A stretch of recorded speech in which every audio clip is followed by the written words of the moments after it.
In this video, I speak with Lennyr, parenting and relationship mentor and anti-depression expert. Hi, I'm J. Rosemary. I'm the host of SoloMoms Talk podcast.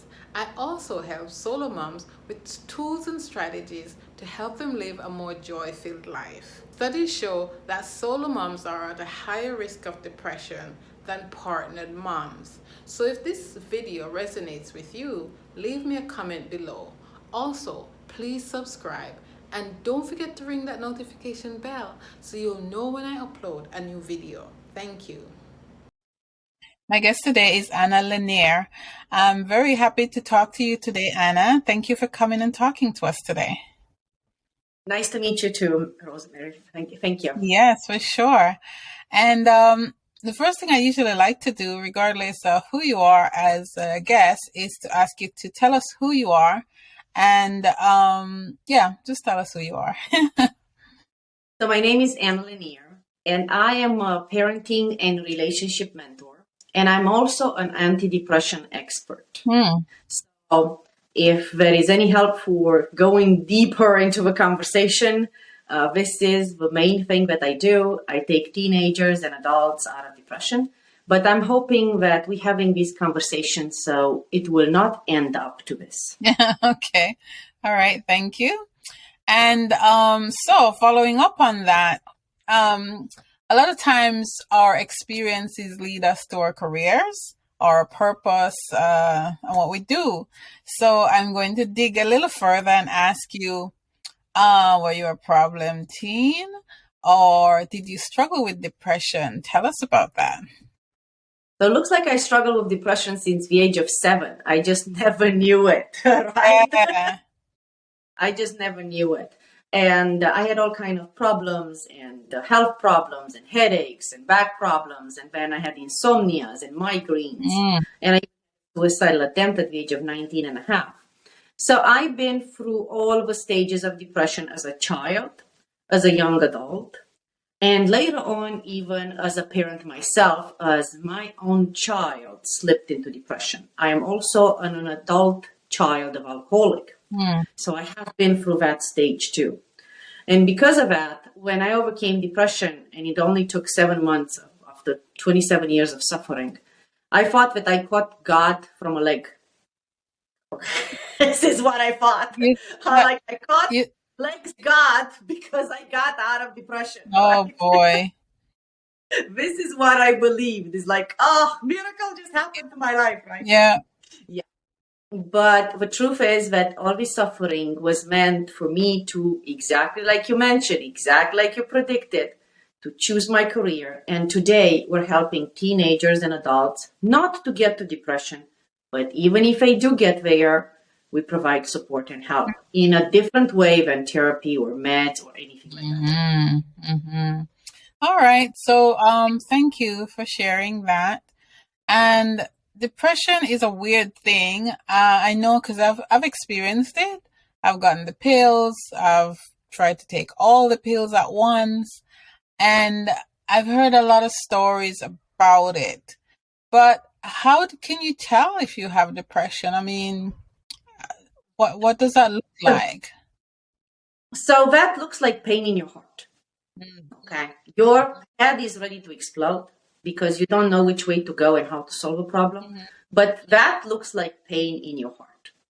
So the way that most people are experiencing is like they have a deep, deep level of pain. And this is why we as parents, some of us, we forgot that we went through this as teenagers and maybe we were fine. But our kids these days, they're not fine because they don't want to live in that level of suffering where we lived on. Yeah. This is an accelerated generation. They wanted everything fast, better, more efficient, 3 clicks and be done. They don't want to live like we did, 27 years of suffering, 30 years of fibromyalgia, 3 divorces, heartbroken, 3 times. They don't want any of that. And because of that, we think that, we give them everything they need and they want, and we don't give them exactly what they need. And that is skills to make their life better. Yeah. Okay. All right. And what kind of skills? Because we know I know that with teenagers, it's hard to read them and they react to things that we don't understand. So where does it start? I mean, you have a teen and you're having issues with them. Where do you start to make inroads into getting to them before they start, this? So what I start is by understanding your teenager. I'm sorry? By understanding your teenager. Okay. What does a teenager want? A happy and easy life. That's all they want. Mm-hmm. They don't care if you cook 3 times a day or only 1 time a week. They're going to find something to eat. Yeah. It's fine if it's not their favorite food, right? Mm-hmm. If they go to video games, we already know that they don't want to play the game in this world. They want to play a virtual game. Why? They're not ready to play this game in this world. All right. They're not. They either have social anxiety or they're afraid of something or they don't know how to manage their emotions, right? So the first thing that I teach parents is how to identify each level where the child is. Is the child withdrawn? That means that they have a lot of pain in their heart. Is the child angry? That means they don't know how to use the fire, the drive. They don't know how to manage their emotion and go to the identity level. Is the child disrespectful and disobedient? That means that they don't trust the parent. That's why they disrespect the parent, because the parent doesn't know how to teach them what they need, right? They do video games. They definitely prefer to have unlimited likes. They don't want to mess up with this one because they don't know how. So this is the first thing we're teaching. The second thing we're teaching is how to rebuild your relationship with your teenager. So everybody considers teenagers, I do, you do, probably as extension of you and your spouse or you or your ex-partner, right? Or the father or whatever, right? So you consider a child an extension of 2 people when there are actually 4 types of men in the world and 4 types of women in the world. And that child could be totally different than you or your husband. Might have physical characteristics, might have some, behavioral characteristics, but could be the way they think, the way they act, the way they value things totally different. So we teach them practically all of these steps. 1, so they can mind read their teenagers. So they know what teenager is trying to tell them before the teenager is opening their mouth. Yeah. And when you know that, when you have that power over your kid, you can change him and transform him or her the way you want to, and they don't even realize. Wow. Magic. Magic happens when you can read somebody's mind. Magic. Certainly magic. Oh, wow. Thank you for explaining that. So that's the work you do and, help mothers, parents and their teens, right? This is one of the part we do. But here is the following. So we teach the parents how to manage these relationships, how to figure this out. Mm-hmm. And then they teach their kids. And when they teach the kids, miracles happen. I'll give you an example, my darling. So we had somebody, her name was Angela. She was in depression during a divorce. The father didn't want to pay child support. He was due $800. He was over for a year and a half not paying, trying to avoid it and stuff like that. So she went through my depression programs. I explained all this relationship thing with her, right? And she decides by her own to explain it to her daughter, 7 years old. I never gave her the approval. So she explains to her daughter, your father is air. We usually work with 4 elements when I talked about 4 types of men and women: water, fire, air, and earth. So we can all speak the same language so I can, maneuver the clients in the right direction with their kids and themselves. So she explains to her daughter, 7 years old, your dad is air. Like, what does that mean, Mom? That means he's colder, but he loves you to death. He just doesn't know how to express these things, okay? He's not like our other daddies, hugging and kissing and stuff like that. But that doesn't mean that he doesn't love you. He loves you. He would give his life for you and stuff like that. It's just he's colder. This is the type of man he is. The girl goes to daddy and tells him, Daddy, you're air. I'm like, what are you talking about? I'm not working for the military. I'm not a pilot. What do you mean I'm air? Oh, no, Mommy explained to me that, you're colder. You don't kiss us and hugs us so much, but you love me to death and you would give your life for me. Oh, your mom told you that. Yes. The man started crying. He felt understood for the first time in his life. Oh, wow. This is a man that doesn't cry. Air people don't cry, ever. They don't even have feelings. Okay. So at the next divorce appearance, he gave her $2,000 in child support with one condition, to see his daughter anytime he can, because he was in business trips and he couldn't do every other weekend and stuff like that. And since that moment, they get along better than they're getting along since they were married. Wow. This is the power when you teach your child, okay, and you teach exactly that each person values life in a different way. That doesn't mean they're wrong. It's just they have a different value in life. They have a different personality. It doesn't mean they're bad for you or bad for somebody else. Right. So this is what we're teaching teenagers and adults. And this is how we even help people, out of depression, because they never knew these skills. They always feel attacked by someone. Him or her hurt me. No, they have different values. They think the different way. Yeah. They're not here to purposefully hurt you. They're just different. Right. So these are types of skills that we're teaching. Oh, okay. That's very interesting. I like that perspective. And it reminds me of another guest I had on, and they talked about how to teach the teenager, and I lost my train of thought, but but it was that, in dealing with the teenager and how to understand how they themselves are, how they think, how they value relationships, and how parents can understand how these teenagers value those relationships. So this is new for me, and probably new for a lot of my listeners. But it seems simple enough to adapt and to incorporate into, parenting our teenagers. Yeah, so relationship is everything in life, right? So people come to me after years of therapy. It's like, oh, my kid likes more of a therapist. I'm like, that's not okay. Okay? Because today's the therapist is a crutch, and tomorrow is going to be a narcissistic abuser, and after tomorrow is going to be a verbally abuser. And poor kid is going to look for crutches or his or her life to be emotionally balanced. So it is better that the kid listens to you, okay, from your advice.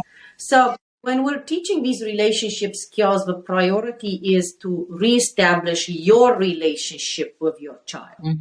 I am not the one teaching them. I'm teaching you and you teaching them. So you reestablish that relationship, number one, right?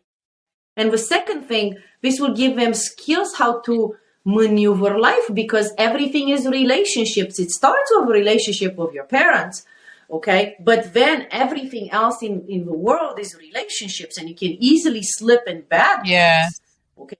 All 4 elements, water, fire, air, and earth, also have a negative part in it, right? So you can easily pick and choose those if you don't know what to do. And then you end up with a disastrous life, back in depression. And who you blaming? Your parent, because the parent didn't teach you these skills. Yes. Okay, so here we're trying to avoid and prevent any kind of problems, giving the kids the necessary resources to be stable, to be foundational. And sometimes even my child is asking me, he's 14, Mom, who am I right now? I'm like, you're between fire and air, and you can't make it to earth until you are not more persistent and you keep on being consistent. Oh, that's what I need to do. Yeah. And he just gets it. I like that. I mean, it's that simple. These kids understand way faster than we do as adults. All that, you take them 2 minutes and they're like, oh, I got it. I like that. I think that I could see how that could be a real benefit to the teenagers learning that skill. One, to the communication between, like you said, the parent and the teen, but also in going forward in their other relationships, or they build relation, get to be adults, and hopefully the girls won't end up in, those bad relationships they usually find themselves in because they don't have that foundation. So I really, really do like that. Lately, we see a lot of girls being extremely angry. So we see actually men slipping into withdrawal and problems with depression and getting into bad relationships. And we see girls being extremely angry or having social anxiety, which is the other side of anger. Okay. And this happens because it's a lot of pressure on girls in this society, right? And because they don't know how to feel protected. A lot of them, they haven't been protected from their fathers. Like, for example, me, I was abandoned by my father. I never felt protected by my father, right? So no wonder I turned angry, right? When you approach a relationship by being angry, it's going to be a messed up relationship. So this is why we're trying to form these relationships, before they get to adult, because this sets their emotional balance. There is anger, there is worry, and there is anxiety. These three things are going to pop onto their life if they don't have good, perfect relationships with their parents and others, right? And then you go to the second skill we need to teach them. What do you do when you're angry? What do you do when you're worried? What do you do when you have anxiety, right? And these two things, relationships and emotional balance, will set your mindset. And then you're wondering why we're talking about mental illness. We're talking about mental illness because it's actually a trap. Yeah. It's a trap between relationships and emotional balance that you don't have. Right. And when it sets up in your brain that I can't, I'm not good enough, or I can, but I have a bunch of excuses why not. And this is it. And then you go down the road where is no return, right? Where it takes you 10 years to figure out you're depressed minimum. For me, it took 27, okay? Or when you have a child that ends up depressed and you're wondering why. Because they fall into these mind traps. Yes. So this is why we're teaching skills, practically skills. So you can have an easy, better life and don't live in suffering, because that's not normal. Suffering is not normal. Right, exactly. All right, thank you very much. And so how does someone get in touch with you to learn about, to engage in the process of learning about how to, detect who they are first, and then learn these other skills? Yes, because to master the game of life, you need to master it first and then to teach it to your kids. Right? Yeah. We have everything on our website is for free. Okay. So it's either AnnaLennyr.com, which nobody knows how to spell, or we have a better website called betteraskAnna with one N.com. Okay. There we have 2 free courses: how to get a child out of depression, how to get an adult out of depression. These are free courses, the entire math that I use to get people out of depression. We have 2 classes, free online classes. One of them, Parenting Teenager Secrets, and the other one, Healthy Relationships Formula. These are free classes that we have every other weekend usually. Okay. And we also have a small service that I found extremely useful for people who have one question. So on betteraskAnna with one N.com, you can ask Anna one question. So practically you can text us your question with your name and your email. And within a few days, I'm going to give you an answer between 3 to 5 minutes. And I'm going to tell you what's the next step in your journey. Okay. We found this extremely useful. You'll be surprised how many people, we just opened this service last week, and they started flooding us with questions because they don't want to make mistakes in life. With kids or with their spouse, or they don't want to divorce too soon, or they want to know if there is any possibility of, rebuilding their relationships, or they don't want to just, make decisions just because one stupid person said one thing and the other stupid person said another thing, and they don't know how to solve a problem, right? So here they have a free advice from me to answer one question, and we found this extremely useful. Okay, all right, thank you. And I'll put the links in the show notes so people could have access to it. Yeah, sure. What is Anna grateful for today? Anna is grateful for today for podcasters like you that raise awareness, that there is help out there. When 1 million people kill themselves every year from depression, from suicide, from being sad, there are people like you that take their time and effort to put together material to show others that it's possible to even prevent these conditions. Oh, thank you for saying that, and thank you for sharing. Oh, wow. Oh, boy, now you're making me blush. Thank you, Anna. All right. So, I do appreciate you coming and talking to me today. Do you have one piece of advice for a solo mom raising teens, for example? If you have questions, ask. Okay, we have that free service for you. Ask. Don't make things like sending your kid to therapy, behavior hospitals, ignoring them. Don't make these kind of steps when you don't understand all the picture. Right. We have a tremendous amount of free resources. All you have to do is ask a question. Don't be afraid to ask. It's better than to make a mistake and try to fix it. Yeah, I like that. Don't just think you're alone and you're the only answer. Or exactly. Or give them to somebody who make a mess. Yes. Okay. So ask will give you the exact advice, what you need to do, how you need to look at the situation. And sometimes you'll be shocked because I'm not telling you what your girlfriend is, but doesn't know anything about this. But I'm telling you the truth. So grin and bear it. Yep. I appreciate it. We appreciate it because, Thank you, Anna Lennyr, for coming and talking to me today. Yeah, thank you. Appreciate you.